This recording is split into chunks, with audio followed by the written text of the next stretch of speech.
सभी बच्चों को नमस्कार। पटवार पेपर नंबर 6 का मैथ सेक्शन का जो भी पोर्शन था उसमें जितने भी सवाल आपके पूछे गए थे उन पे चर्चा करना अपन शुरू करते हैं। पहला सवाल आपकी स्क्रीन पर है सर। सवाल कह रहा है कि एक फुटबॉल टीम ने अपने खेले गए मैचों में से 40% मैच हारे। कैसे जमाऊं मैं इसको? वो कह रहा है कि 40% मैचों को हम हार गए। तो इसका मतलब ये होता है ना कि भैया आप अगर 40% मैचों को हार गए तो अगर आपने टोटल 100 मैच खेले हैं तो उनमें से आप 40 मैच हार गए होंगे। अगर इसी चीज को मैं थोड़ी छोटी भाषा में बोलना चाहूं तो मैंने 2 से 2 बार काट लिया, मैंने 2 से 5 बार काट लिया, तो आप ये कहेंगे कि 5 मैच में से आपने 2 मैच हार लिए। तो सर कितने मैच आप जीत गए होंगे? 3 मैच आप जीत गए होंगे। अगर टोटल 5 मैच खेले गए होते तो उनमें से 2 आप हार गए थे, इसका मतलब 3 मैच आपने जीत लिए। उसके द्वारा खेले गए मैचों की संख्या ज्ञात कीजिए। टोटल मैच कितने खेले हैं? यदि उसने 75 मैच जीते, 3 मैच नहीं जीते उसने कितने मैच जीते हैं? 75 मैच जीते हैं। तो कितने गुना ज्यादा अनुपात दे रखा है? 25 गुना ज्यादा। इसका मतलब यह है कि उसके द्वारा खेले गए मैचों की संख्या भी 25 गुना होगी। 25 पंजे 125, तो उसके द्वारा खेले गए कुल मैचों की संख्या कितनी हो जाएगी? 125। सी ऑप्शन आपका यहां से सही होगा। दूसरा सवाल, श्री सक्सेना 150 रुपए प्रति दर्जन की दर से कुछ पेन खरीदता है। मतलब 150 रुपए में वो 12 पेन खरीदता है।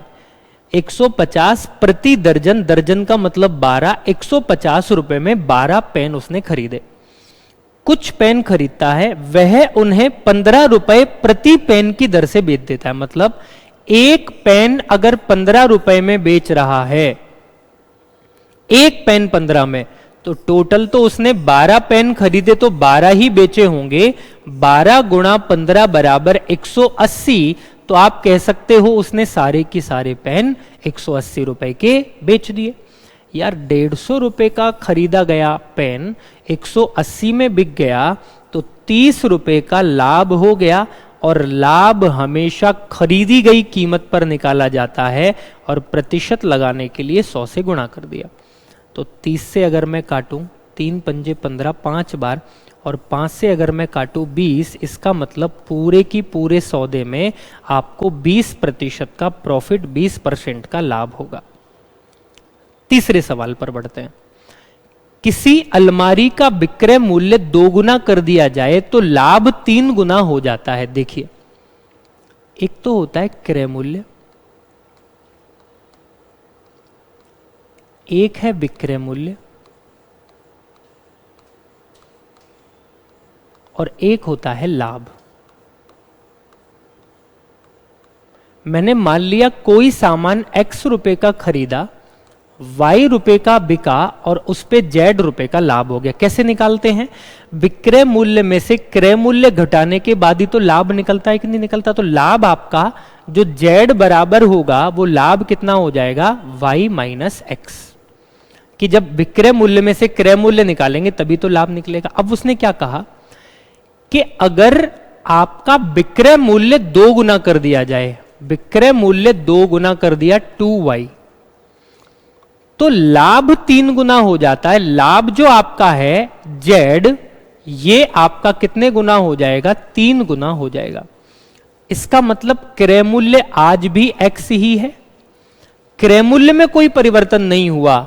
विक्रय मूल्य को दुगना कर दिया तो लाभ 3 गुना हो गया, क्रय मूल्य आज वही रहेगा। तो बताइए, अब जो आपको लाभ हो रहा है ऐसे निकालोगे ना, अगर विक्रय मूल्य में से क्रय मूल्य घटा दिया जाए तो आपका लाभ कितना आ जाता है? 3 गुना में Z।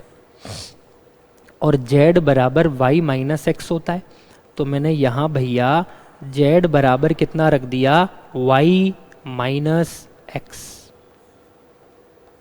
और जब इसको सॉल्व करने बैठेंगे तो 2y माइनस एक्स बराबर 3y माइनस 3x।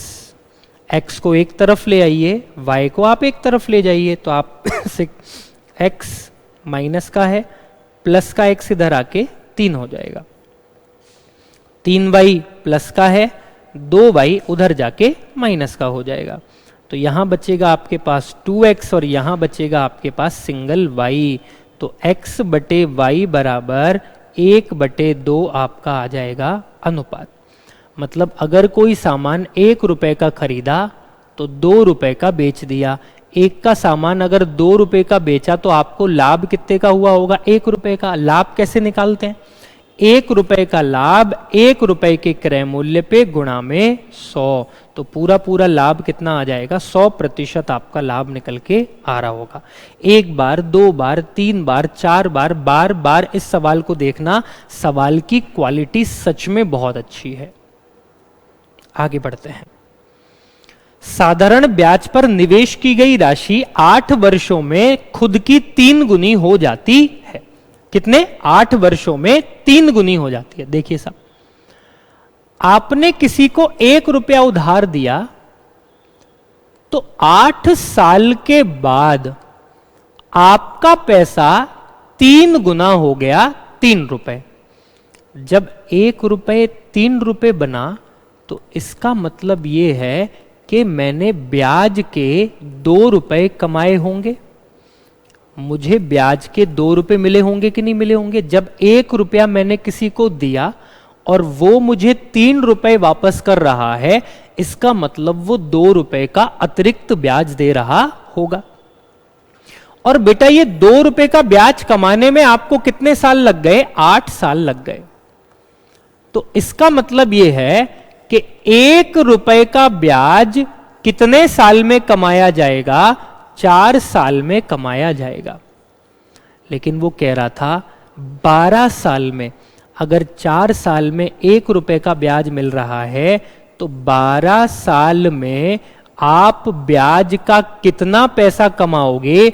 अगर 3 गुना दे रखा है तो 3 गुना ब्याज भी मिलेगा। आपको कितने रुपए का ब्याज मिलेगा, 3 रुपए का ब्याज मिलेगा कि नहीं मिलेगा। और भाई अगर आपका 1 रुपया 12 साल में 3 रुपए का ब्याज कमा के ला रहा है तो आपका पैसा कितने गुना हो रहा होगा, 4 गुना हो रहा होगा। क्योंकि 1 रुपए पे अगर 3 रुपए का ब्याज मिल रहा है तो 4 रुपए वापस मिलेंगे, तो आपका पैसा कितने गुना हो गया, 4 गुना हो गया। कौन सा ऑप्शन करेक्ट है, ए ऑप्शन करेक्ट होगा। सवाल की अप्रोच बहुत बढ़िया है, 1-2 बार जरूर देखना, आगे काम आ सकती है आपके अलग अलग एग्जाम में। देखो, सुमन ने 10% की दर से चक्रवृद्धि ब्याज पर 20,000 रुपए की राशि निवेश की। यदि उसने n वर्षों के बाद 26,620 रुपए की राशि प्राप्त हुई तो n का मान कितना होगा। पूछ रहा है कितने साल के लिए पैसा दिया गया। करने के तरीके बहुत सारे हो सकते हैं, लेकिन अगर बात 10% की जाए तो 10% का मतलब होता है 10/100, और 10/100 का मतलब होता है भाई साहब 1/10। इसका मतलब आपको 1/10 का ब्याज मिलेगा। अगर आपने किसी को 10 रुपए उधार दिए हैं, मैं क्या बोल रहा हूं, अगर आपने किसी को 10 रुपए उधार दिए हैं तो 1 साल बाद 1 रुपए का ब्याज मिलेगा, तो आपका पैसा 10 रुपए से बढ़कर कितना हो जाएगा, 11 रुपए। प्रतिशत हमें हमेशा 1 साल का ब्याज निकाल के देती है। 10 रुपए पे 1 रुपए का ब्याज, इसका मतलब 10 रुपए 11 रुपए होके आएंगे 1 साल में। कितने साल में, 1 साल में, 1 वर्ष में। अब आगे पढ़ते हैं। वो कह रहा है आपका पैसा 20,000 रुपए 26,620 हो गया। तो आप एक काम किया कीजिए, इनका अनुपात निकाला करो। अनुपात कैसे, 0 से 0 कट गया, 2 से कट गया 1000 बार, और 2 से कट गया 2 एकम 2, 2 तिया 6, 2 तिया 6, 2 एकम 2। इसका मतलब आपका 1000 रुपए कितना होना चाहिए, 1331 होना चाहिए। मैंने छोटी छोटी संख्याओं में बदल दिया। अब यार एक बात बताओ, हम पढ़ते हैं चक्रवृद्धि ब्याज में समय वर्ग और घन में काम करता है। अगर एक साल में आपका पैसा 10 से 11 हो रहा है तो 1000 से 1331 होने में आपने क्या किया होगा, इसका क्यूब कर दिया तो ये आ गया, और इसका क्यूब कर दिया तो ये आ गया। इसका मतलब ये है कि एक साल से 3 साल लग जाएंगे आपको 1000 रुपए से 1331 बनाने में। सीधा सीधा लॉजिक है कि 10 को 1000 बनाने में 3 गुना, 11 को 1331 बनाने में क्या करना पड़ेगा, 3 क्यूब करना पड़ेगा मुझे। तो 3 का मतलब 3 साल का समय निकल के आएगा। तो आपका पैसा कितने साल में हो जाएगा, सी ऑप्शन 3 साल में हो जाएगा।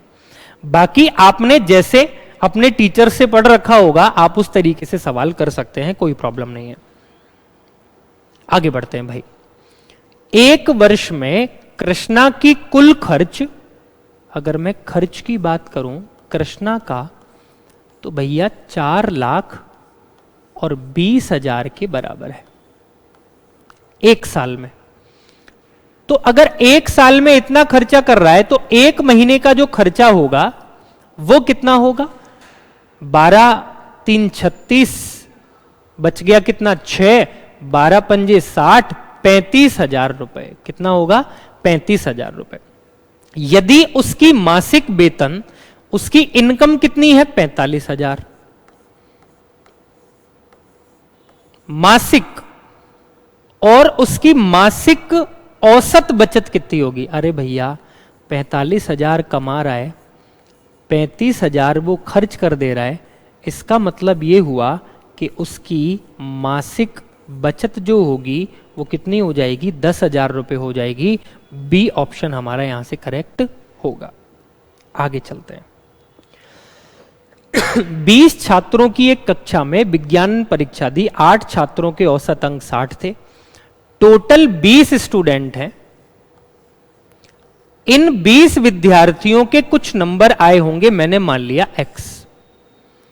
20 में से 8 विद्यार्थियों के नंबर कितने हैं, 60, बच गए 12, 12 विद्यार्थियों के नंबर कितने हैं, 40। तो पूछ रहा है टोटल 20 विद्यार्थियों के कितने नंबर होंगे। 20 दूनी 40, 20 तिया 60, 8 तिया 24, 12 दूनी 24 बराबर x के हो गया। तो आप कह सकते हो 24 और 24 48। इसका मतलब टोटल उसके सभी विद्यार्थियों को मिलाकर 48 का औसत स्कोर रहा होगा। आगे, एक कैंटीन को प्रतिदिन 13 दर्जन केलों की आवश्यकता होती है, 13 दर्जन एक दिन में। इसका मतलब एक दिन में 13 दर्जन, 13 गुणा 12, इतने केले की खपत होती होगी। तो पूछ रहा है 9 सप्ताह में, एक सप्ताह में 7 दिन होते हैं, तो 9 सप्ताह में 63 दिन हो गए। तो भैया 9 7 63 दिनों में आपको एक दिन में अगर 12 गुणा 13 चाहिए तो 63 दिनों में कितना चाहिए, 63 से गुणा कर लिया। 12 तिया 36 का 6, 3 बच गया, 12 6 72, 72 और 3 75, गुणा में 13, 13 6 78 का 8, 7 बच गया, 13 पंजे 65 और 7 82 का 2, 8 बच गया, 72, 13 पंजे 65 और 7 72 का 7 बचा वापस से, 13 सत्ते 91 और 7 98, 9,828 टोटल किलो की आवश्यकता होगी, 9,828। नेक्स्ट, जब किसी भी नंबर की पावर नेगेटिव होती है उसको पॉजिटिव बनाने के लिए हम दिए गए नंबर को उल्टा कर देते हैं और घात धनात्मक हो जाती है। किसी भी नंबर की पावर नेगेटिव का मतलब नंबर को उल्टा कर दो, घात जो है वो माइनस से प्लस हो जाएगी। गुणा में -4 को 4 बार गुणा करना है, माइनस लिख लेता हूं, -4/5 की पावर 4। देखिए सर, 5 को 2 बार गुणा करना है, -2 को करना है -2 से गुणा, -4 को 4 बार गुणा करना है,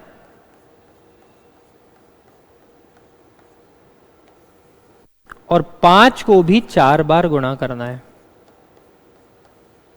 अब जो भी कैलकुलेशन होगी, 5 5 25, 2 बार 5 कट गया, माइनस से माइनस कट गया, माइनस से माइनस कट गया, माइनस से माइनस कट गया, 2 दूनी 4 कट गया, 4 चौक 16 चौक 64, और 5 गुणा 5 बराबर 25। तो मेरे सवाल का उत्तर होना चाहिए धनात्मक 64/25। सी ऑप्शन करेक्ट होगा। आगे बढ़ते हैं, सिंप्लीफाई करिए। जब सिंप्लीफाई करेंगे सबसे पहले ब्रैकेट सॉल्व करते हैं बोर्ड मास के हिसाब से। तो ब्रैकेट के अंदर 3 एलसीएम आ गया, तो 2 + 1 3 हो जाएगा, और 3 और 3 कट के 1 हो जाएगा। चलिए आगे करते हैं। 1 गुणा 23 -13 + 6, तो भैया 1 को तो लिखो चाहे मत लिखो, 23 - 13 + 6, तो 23 में से 13 घटाऊंगा 10 और 6 16। आंसर कितना आ गया? डी ऑप्शन 16 मेरा उत्तर आ जाएगा भाई निकल के। आगे बढ़ो। 3.5 सेंटीमीटर त्रिज्या वाले गोले का पृष्ठीय क्षेत्रफल ज्ञात कीजिए। त्रिज्या आपको दे रखी है 3.5 सेंटीमीटर, और गोले का पृष्ठीय क्षेत्रफल जो होता है 4πr²। तो भैया 4 का 4, पाई का मतलब 22/7, आर का मतलब 3.5 गुणा 3.5, तो पॉइंट हटा के मैंने सीधा की सीधा कितना रख दिया? 10 रख दिया। तो देखो जब सॉल्व करेंगे ना, 7 पंजे 35, 5 दूनी 10, 2 से 11 बार कट गया, ठीक है, 5 से 2 बार, 5 से 7 बार, 2 बार कट गया, 11 दूनी 22, और 22 को 7 से गुणा करेंगे, 7 दूनी 14, 7 दूनी 14, 140 और 14 154, 154 मेरे सवाल का जवाब होगा। ए ऑप्शन करेक्ट हो जाएगा। अगला, एक बेलन का वक्र पृष्ठीय क्षेत्रफल, बेलन का वक्र पृष्ठीय क्षेत्रफल होता है 2πr/h, और ये आपको दिया हुआ है कितना? 1848। अब क्या क्या दे रखा है? बेलन की त्रिज्या दे रखी है, ठीक है सर, 2 गुणा में 22/7 गुणा में त्रिज्या कितनी है? 19.6, तो मैंने इसको 196/10 लिख लिया। ऊंचाई नहीं दे रखी, मतलब आपसे ऊंचाई पूछी गई होगी, और 1848। इसको सॉल्व कर लेते हैं। देखो, अगर मैं इसको 2 से काट दूं तो 5 बार कट गया, 7 से अगर काट दूं, 7 दूनी 14, 7 8 56, 28 बार कट गया। 2 से काट दूं, 11 से काट दूं तो 2 बार, और 11 से अगर काट दूं, 11 एकम 11, 11 6 66, 11 8 88, 168 बार कट गया। 2 से अगर मैं इसको काटता हूं, 2 8 16, 2 चौक 8 कट गया, और ये हो गया भैया मेरे पास कितना? 2 से अगर मैं काटूं इसको ना, 14 दूनी 28, 14 चौक 56, 14 6 84, 6 बार कट गया, और 2 से कट गया 3 बार, और 3 पंजे 15, तो ऊंचाई बराबर कितनी हो गई आपकी? 15। आपका आंसर कितना आ जाएगा? 15 सेंटीमीटर। खत्म बात। आगे बढ़ते हैं। किसी घन का आयतन 512 सेंटीमीटर क्यूब है। घन का आयतन होता है भुजा का क्यूब, और ये आपको दे रखा है 512। तो भैया इसका जो घनमूल होता है भुजा बराबर कितनी आ जाएगी? 8 आ जाएगी। क्या पूछ रहा है? विकर्ण का मान कितना होगा? भैया जो विकर्ण होता है घन का, वो भुजा का √3 गुना होता है। तो अगर भुजा 8 है तो विकर्ण कितना हो जाएगा? 8 √3। कौन सा ऑप्शन करेक्ट होगा? डी ऑप्शन हमारा यहां से सही हो जाएगा। आगे, एक गोले का पृष्ठीय क्षेत्रफल इतना है तो गोले का आयतन कितना होगा? गोले का पृष्ठीय क्षेत्रफल होता है 4 पाई आर स्क्वायर, और ये दे रखा है 196 पाई के। तो देखो पाई से पाई कट गया, 4 से अगर मैं काटूं 4 चौक 16, 4 9 36, तो आर स्क्वायर बराबर अगर 49 हुआ तो आर की वैल्यू कितनी हो जाएगी? 7 हो जाएगी। क्या पूछ रहा था? गोले का आयतन। गोले का आयतन होता है 4/3 पाई आर क्यूब, आर का मतलब 7 का क्यूब। तो ये हो गया 4 गुणा में 7, 7 49 7 343 गुणा में पाई और बटे में 3 गुणा करते हैं। 4 तिया 12 का 2, 1 बच गया, 4 चौक 16 और 1 17 का 7, 1 बच गया, 4 तिया 12 और 1 13, 1372 बटे 3 पाई। चेक कर लीजिए, इसी में ऑप्शन दे रखा है 1372 पाई बटे 3 मेरे सवाल का जवाब होगा। आगे आ जाइए, 256 बी और 324 निरंतर अनुपात में है। निरंतर अनुपात का मतलब समानुपात में है, और जब समानुपात में होते हैं ए बी सी, ये ए है, ये बी है, ये सी है, जब 3 अनुपात समानुपाती होते हैं तो उसका रिजल्ट होता है बी स्क्वायर बराबर ए इंटू सी। हमेशा याद रखना। तो भैया बी स्क्वायर बराबर ए मेरे पास कितना है? 256, और सी कितना है मेरे पास? 324। जब मैं यहां से b की वैल्यू निकालूंगा तो रूट ऑफ 256 गुणा में 324, तो 256 से 16, 324 से 18, तो 16 गुणा 18 288 मेरे सवाल का जवाब होगा। कौन सा ऑप्शन? डी ऑप्शन करेक्ट हो जाएगा। ठीक है, चलिए आगे बढ़ते हैं। ए अनुपात बी बराबर 2:3, बी अनुपात सी बराबर 3:4, तो ए बी सी का अनुपात कितना होगा? ए का, बी का और सी का अनुपात बताइए कितना होगा। देखो भैया, ए और बी 2 3 है तो मैंने 2 और 3 लिख लिया। फिर बी और सी 3 4 हैं तो बी बराबर 3 और सी बराबर 4 हैं, तो ए बी सी का अनुपात कितना हो गया? 2:3:4। 2:3:4 हमारा अनुपात निकल के यहां से आ जाएगा। ठीक है भाई, चलो आगे बढ़ते हैं। क्या कहा उसने? रमन की आय 45,000 रुपए है, वह अपनी आय का 12.5% बचाता है। यार उसकी आय जो है ना वो कितनी है? 45,000, और इसमें से 12.5% की फ्रैक्शन कितनी होती है? 1/8। तो कितना बचा रहा है वो? 1/8 बचा रहा है। और जब 8 से मैं इसको काट दूंगा तो सीधा सीधा कितनी बार कटेगा? 8 पंजे 40, 8 6 48, 8 दूनी 16 और 8 पंजे 40, पूरा 56 25 बार। फिर बोल रहा है उसकी आय में 18% की वृद्धि हो जाती है। उसकी इनकम कितनी है? 45,000। तो उसकी जो इनकम है वो 18% बढ़ गई। तो देखते हैं जरा कितनी इनकम बढ़ गई उसकी। 0, 18 पंजे 90 का 0, 9 बचा, 18 चौक 72 और 9 81, मतलब अब वो पहले से 8100 रुपए ज्यादा कमाएगा। और उसका खर्च 20% बढ़ जाता है। खर्चा निकालना पड़ेगा। अगर आप 45,000 में से 5625 रुपए की बचत करते हो, 5625 रुपए की,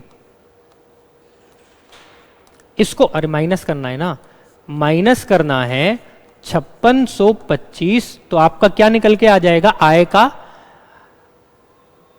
रमन की आय अपनी आय का बचाता है, खर्चा निकल के आ जाएगा 75। ये लीजिए। फिर 9 में से 6 माइनस करोगे 3 बचेगा, और यहां 44 में से माइनस करोगे 39। अब वो कह रहा है कि 39,375 आप खर्चा करते थे, अब 20% 1/5 ज्यादा खर्चा कर रहे हो। देखो कितना ज्यादा खर्चा हो रहा है। 5 7 35, 4 बच गया। 5 अट्टे 40, 3 बच गया, 5 सत्ते 35, 2 बच गया, 55 25 बच गया इतना। तो भैया अगर मैं 8100 रुपये ज़्यादा कमा रहा हूँ, जिसमें से 7,875 रुपये मैं खर्च कर दे रहा हूँ, तो मेरी जो नई बचत है वो कितनी हो जाएगी? तो ये हो गया 25। 10 में से घटाओगे 225 रुपये ज़्यादा बचाऊंगा पहले की तुलना में। बी ऑप्शन करेक्ट हो गया। बार बार देख लेना इसको सवाल को, अच्छा क्वेश्चन है ये। अगला सवाल, संख्या ए संख्या बी से 8 गुना बड़ी है, इसको सही कर लीजिएगा। 8 गुना बड़ी नहीं है, केवल 8 गुना है।